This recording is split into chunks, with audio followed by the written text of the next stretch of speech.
መዝሙር 117 ሃሌሉያ። እግዚአብሔርን አመስግኑ ቸር ነውና፣ ምሕረቱ ለዘላለም ናትና። ቸር እንደሆነ ምሕረቱም ለዘላለም እንደሆነች የእስራኤል ቤት አሁን ይንገሩ። ቸር እንደሆነ ምሕረቱ ለዘላለም እንደሆነች የአሮን ቤት አሁን ይንገሩ። ቸር እንደሆነ ምሕረቱ ለዘላለም እንደሆነች እግዚአብሔርን የሚፈሩ ሁሉ አሁን ይንገሩ። በተጨነቅሁ ጊዜ እግዚአብሔርን ጠራሁት፣ ሰማኝ አሰፋልኝም። እግዚአብሔር ረዳቴ ነው፣ አልፈራም። ሰው ምን ያደርገኛል? እግዚአብሔር ረዳቴ ነው፣ እኔም በጠላቶቼ ላይ አያለሁ። በሰው ከመታመን ይልቅ በእግዚአብሔር መታመን ይሻላል። በገዦች ተስፋ ከማድረግ ይልቅ በእግዚአብሔር ተስፋ ማድረግ ይሻላል። አሕዛብ ሁሉ ከበቡኝ፣ በእግዚአብሔርም ስም አሸነፍኋቸው። መክበቡንስ ከበቡኝ፣ በእግዚአብሔርም ስም አሸነፍኋቸው። ንብ ማርን እንደሚከብ ከበቡኝ፣ እሳትም በእሾህ ውስጥ እንደሚነድ ነደዱ። በእግዚአብሔርም ስም አሸነፍኋቸው። ገፋሃኝ፣ ለመውደቅም ተንገደገድሁ፣ እግዚአብሔር ግን አገዘኝ። ኃይሌም ዝማሬም እግዚአብሔር ነው፣ እርሱም መድኃኒት ሆነልኝ።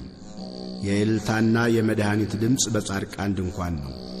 የእግዚአብሔር ቀኝ ኃይልን አደረገች፣ የእግዚአብሔር ቀኝ ከፍ ከፍ አደረገችኝ። የእግዚአብሔር ቀኝ ኃይልን አደረገች፣ አልሞትም በሕይወት እኖራለሁ እንጂ። የእግዚአብሔርንም ሥራ እናገራለሁ። መገሰጽስ እግዚአብሔር ገሰጸኝ፣ ለሞት ግን አልሰጠኝም። የጽድቅን ደጆች ክፈቱልኝ፣ ወደ እነርሱ ገብቼ እግዚአብሔርን አመሰግናለሁ። ይህች የእግዚአብሔር ደጅ ናት፣ ወደ እርሷ ጻድቃን ይገባሉ።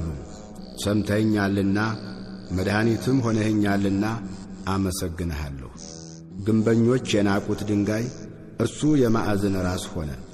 ይህች ከእግዚአብሔር ዘንድ ሆነች፣ ለዓይናችንም ድንቅ ናት። እግዚአብሔር የሠራት ቀን ይህች ናት፣ ሐሴትን እናድርግ፣ በእርሷም ደስ ይበለን።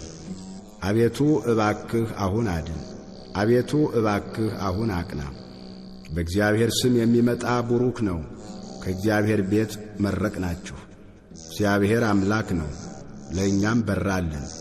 እስከ መሠዊያው ቀንዶች ድረስ የበዓሉን መሥዋዕት በገመድ እሰሩት።